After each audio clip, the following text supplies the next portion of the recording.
Hey folks, recently I got some questions about my red Sorta, S-O-R-T-A, notebook and how I swap out the paper to choose whatever I want to put in the notebook. So here's an overview of it. I'm going to try to keep it as short as possible. This is the note binder by Sorta, and I've tacked on my own little things here without my additions. This is a Diodrio pencil sleeve, and I have a Pro Case thing I've stuck on the outside with my own pencil. But without it, it's basically this little note binder, and it comes with its own wraparound kind of closing elastic. I don't know the technical name, but I like it as a windband when I'm using it. I like to use this notebook for a lot of different things. I have this with me almost all the time. So yellow is my just daily journal where I write my morning pages. Purple is my drawing paper. Green are notes that I take about things that are just happening in my neighborhood, what's happening in nature each day. So I do try to make a note of that. The meat of this is when you open this binder, you can take the paper out and you can put new paper in. So what you do is you take this notebook and you pull it backward like this. And when you do, once you clamp this, it opens up the spine, this little metal, and you can pull the paper out, which is super handy. Now, what I like to do with this is I like to take a different type of combination of paper based on what I think is happening like the next week or 2 weeks ahead. So I always have some plain paper that you can get from Sorta or dot grid paper. There's always some of that in my binder just because I want to have just like regular, lightweight, cheap drawing paper or actually writing paper for journaling. But I also like to add watercolor paper and mixed media paper, especially mixed media because it's more lightweight. So I get the 5.5 by 8.5 size, and I've found that when I take this and I cut the spine off, or actually pull the spine off from behind, I'm then left with paper that works perfectly in this kind of note binder. So how that works is I leave these perforated bits on because this serves, these holes from where the spiral was, serve as kind of like the structure of the Sorta brand paper, where there needs to be some play right here. And by having a reduction in how much actual paper is here by having the perforation, this is kind of how the paper bends, if that makes sense. So you need these holes in order for the paper to have some play to more easily bend in the note binder. And I'll give you a demonstration of how that works too.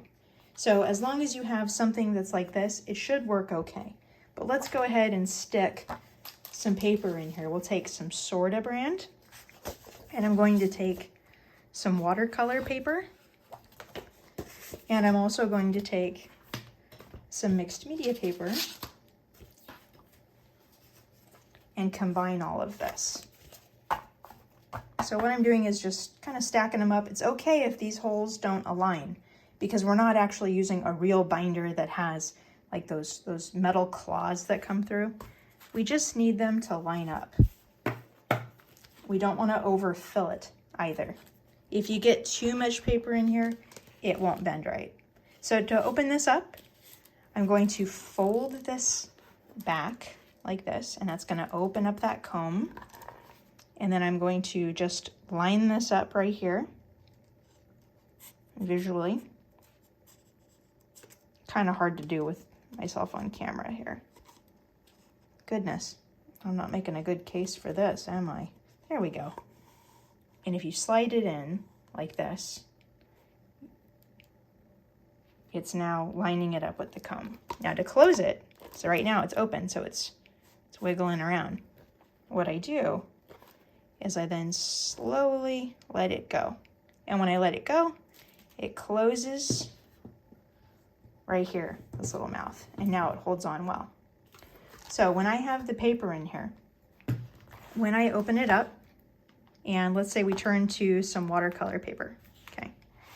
If I want it to lay flat, all I do is just apply a tiny bit of pressure here, and it lies not completely flat, but pretty darn flat. That's not too bad. If I use this wind band that holds the journal closed, that usually takes care of this. And that's where I also have another rubber band so that if I want to put this on the front, I can use that to hold this closed, or I can also just, and this is what I normally do, is I usually just use like a binder clip like that. And I've found that once I'm using this and I have the paper broken in and I've been writing on other layers of paper, it tends to stay open pretty well with without even doing that. So for example, here's just some dot grid paper that's staying open without me having to apply any pressure. And this, because it has these little perforated bits, not the perforation, but the where the binder or the comb goes through right here. It helps it bend more easily because some of this real estate is already knocked out with these holes. So I hope that makes sense. The brand again is Sorta. This isn't, I'm not getting paid anything by Sorta to do this. Let me give you their logo here. And it's sorta.la, www.sorta.la. And I have a few of them. I love them. So yeah, I recommend it if you're into a small journal that you can use to substitute with any kind of paper you want. And you can really access that paper at any time. Thanks.